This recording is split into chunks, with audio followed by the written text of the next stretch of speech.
ابو بکر رضی اللہ عنہ کا مقام ہم سب کو پتا ہے. ان کے اندر اللہ کا کیا ڈر تھا, آخرت کا کیا ڈر تھا کہ وہ فرمایا کرتے تھے کاش کہ میں پیدا ہی نہ ہوا ہوتا, کاش کہ میں ایک گھاس پھوس ہوتا, کاش کہ میری ماں نے مجھے جنا ہی نہ ہوتا, کاش کہ میں ایک تنکا ہوتا کہ مجھے قیامت کے دن اپنا حساب کتاب نہ دینا پڑتا. ایسا ڈر ان کے دل میں تھا آخرت کا.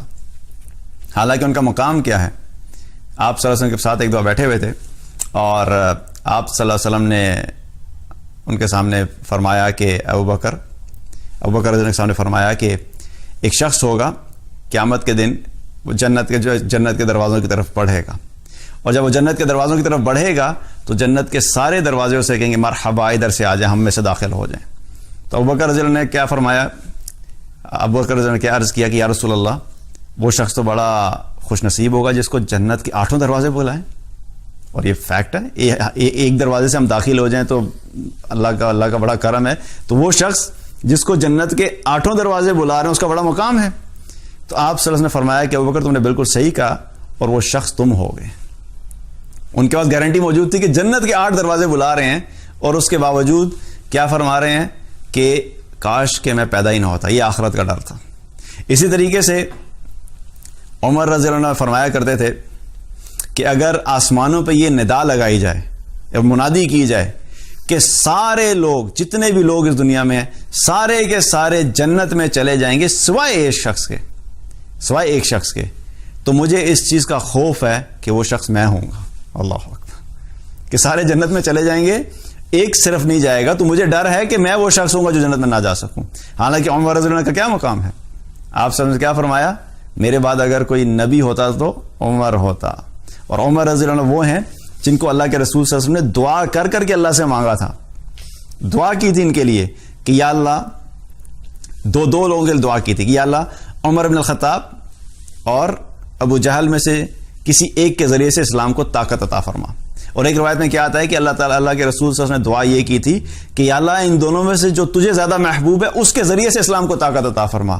تو اللہ سبحانہ تعالیٰ نے عمر بن الخطاب رضی اللہ عنہ کو اسلام میں داخل فرمایا. تو اس سے کیا پتہ لگتا ہے کہ اللہ کے نزدیک عمر رضی اللہ عنہ کا مقام بہت بلند تھا.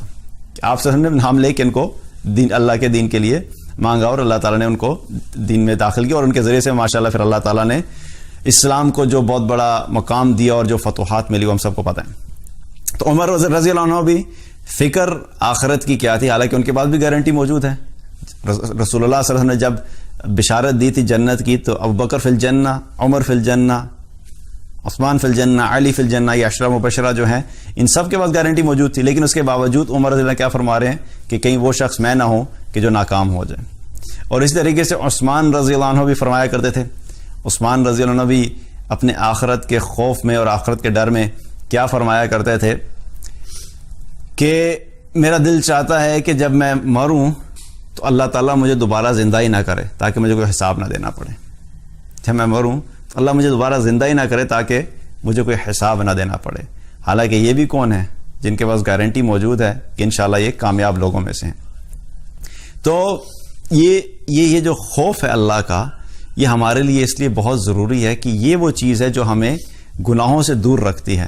کیونکہ دیکھیے ایک چیز یاد رکھیں, آج ہم کسی شخص کے ڈر کی وجہ سے عمل کر لیں گے یا چھوڑ دیں گے, ماں باپ کے ڈر کی وجہ سے عمل کر لیں گے, دوستوں کے پریشر کی وجہ سے کر لیں گے, فیملی کے پریشر کی وجہ سے کر لیں گے, لوگوں کے سامنے اچھا لگنے کے لیے عمل کر لیں گے.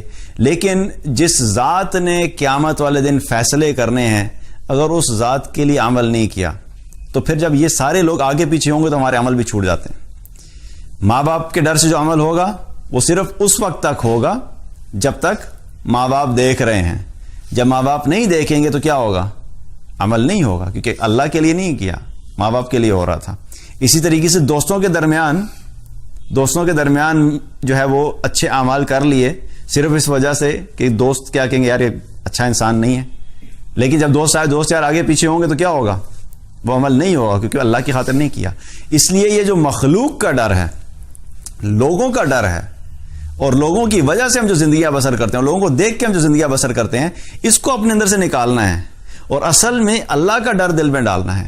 جب اللہ کا خوف ہوگا تو پھر انسان اکیلے میں بھی اللہ کی اطاعت کرے گا. انسان اکیلے میں بھی ان گناہوں سے اپنے آپ کو دور رکھے گا جس کی وجہ سے اللہ کی نافرمانی ہوتی ہے، جس کی وجہ سے وہ ناکام ہو سکتا ہے، کیونکہ یہ وہ خوف ہے جو انسان کو اللہ کی اطاعت کے اوپر لے کے آتا ہے۔ اگر اللہ کا خوف ہمارے دلوں میں نہیں ہے تو پھر وقتی طور پہ شاید عمل ہو جائے گا، لیکن حقیقت میں وہ عمل بھی اس لیے قبول نہیں ہوگا کیونکہ وہ اللہ کی خاطر نہیں کیا گیا، لوگوں کی خاطر کیا گیا ہے۔